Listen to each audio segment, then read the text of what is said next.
Урматтуу мекендештер, эгерде документтик иштерде маселе жаралса кайрылыңыздар. Регистрация ИНН, СНИЛС, ОМС, ТМС, медкарта, трудовой договор, башка тилге которуу айтор бардык документтерди мыйзамдуу, ишеничтүү жасайбыз. 100% кепилдик бар.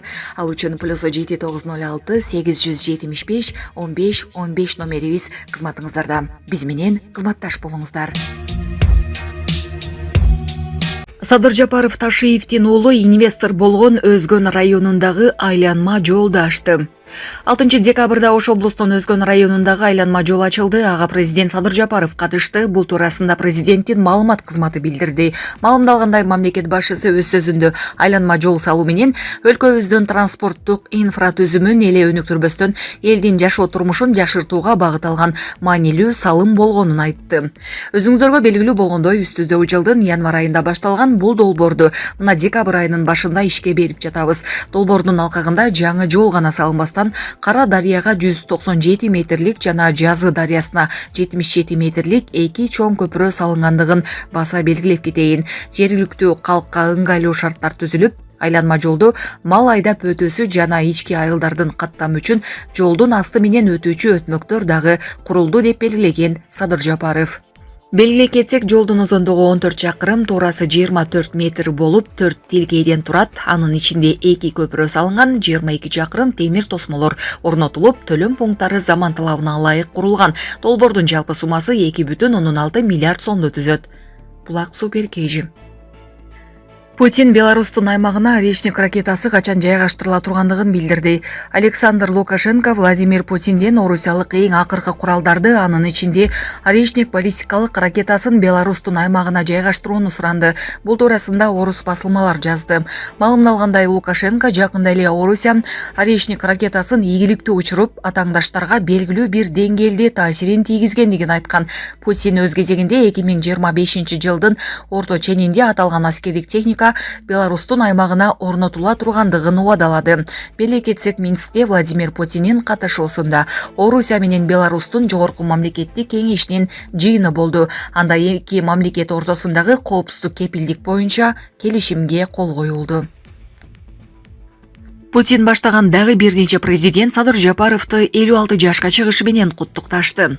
КМШ өлкөлөрүнүн дагы бир нече президенттери өлкө башчы Садыр Жапаровду бүгүнкү туулган күнү менен куттукташты. Орусиянын президенти Владимир Путин Садыр Жапаровго чыңден соолук, бакубатчылык, дос мамиледеги кыргыз элинин жыргалчылыгы үчүн мамлекеттик ишинде ийгиликтерди каалады.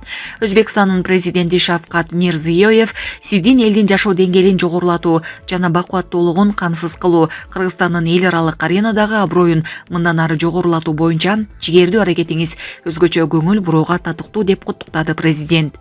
Ошондой эле куттуктоо телеграммасын Казакстандын, Тажикстандын, Азербайжандын президенттери дагы жөнөтүшкөн. Биле кетсек, Садыр Жапаров 6 декабрда 56 жашка толду. Бир нече чет элдик ЖМКлар да катышат. Путин менен түз байланыш 19 декабрда болот. Орусиянын президенти Владимир Путиндин түз линиясы жана чоң маалымат жыйыны бейшемби күнү 19 декабрда болорун мамлекет башчынын басма сөз катчысы Дмитрий Песков билдирди. Иш-чара Владимир Путин менен жылдын жыйынтыгы деген аталышта өтөт. Песковдун айтымында түз линия үчүн суроолорду чогултуу жекшембиге караган түнү башталат. Бул жылы ал бир нече батыш маалымат каражаттары камтыган пресс-конференция менен айкалышат. Мындан тышкары быйыл түз линиянын уюштуруучулары жасалма интеллекти жарандардын суроолорун иштеп чыгуу процессине байланыштырышты. Мунун аркасында президент келип түшкөн бардык суроолор боюнча жалпы түшүнүккө ээ болот деп кошумчалады Песков. 2023 жылы Владимир Путин менен жылдын жыйынтыгы 14 декабрда болгон иш-чара аралаш форматта да өтүп, анда жарандар менен катар журналисттер да суроолорду узатышкан. Президентке орусиялыктардан 2 миллиондон ашык суроо келип түшкөн.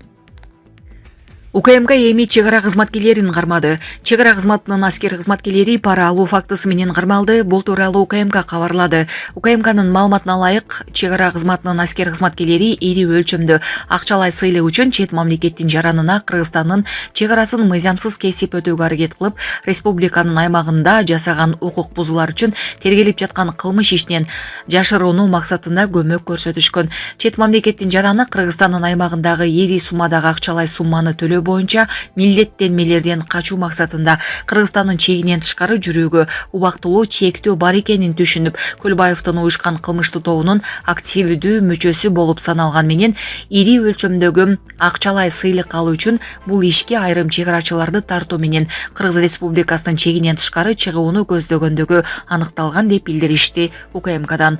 Кармалгандар УКМКнын тергөө абагына киргизилди. Азыркы учурда алардын укукка каршы ишмердүүлүгүнө тиешеси бар башка адамдар аныкталууда.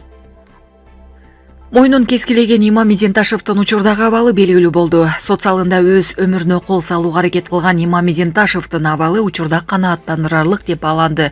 Бул тууралуу Супер KG порталына саламаттык сактоо министрлиги билдирди. Маалыматка ылайык, ал тез жардам кызматынын клиникалык ооруканасына жеткирилген. Жараат үстүртөн кан тамырлар жабыркаган эмес жана олуттуу кан жоготуу жок. Оорулууга керектүү жардам көрсөтүлүп, алгачкы хирургиялык дарылоо жүргүзүлдү. Учурда абалы канааттандырарлык амбулатордук дарыланууга жөнөтүлдү деп айтылат маалыматта. Беле кетсек, 6 декабрда сот залында Имам Меденташев өз өмүрүнө кол салууга аракет кылып, белгисиз нерсе менен тамагын бир нече жолу кесип жаткандагы видео соц тармактарга тараган. Екатеринбургда өрттөн адамдарды сактап калган кыргызстандык Орусиядан депортацияланды. Екатеринбургда күйүп жаткан клиникадан адамдарды куткарып калган кыргызстандык таксист Султан Абдумаликов мекенине депортацияланганын орусиялык Free Press басылмасы жазып чыкты. Ал Орусиянын миграциялык мыйзамдарын бузган үчүн күнөөлүү деп табылган. Белгилей кетсек, 18 ноябрда Екатеринбург шаарындагы ооруканада өрт чыккан.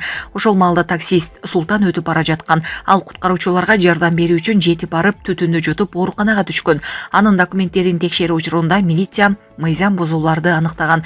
Кыргызстандыктын айтымында ал 2011 жылдан бери Орусияда жашайт. Жазында таксиге жумушка орношуп, анан бир азга үйүнө кетип, эмгек келишимин түзгөнгө үлгүрбөй калган. Султан калган документтери бар экенин белгилеген.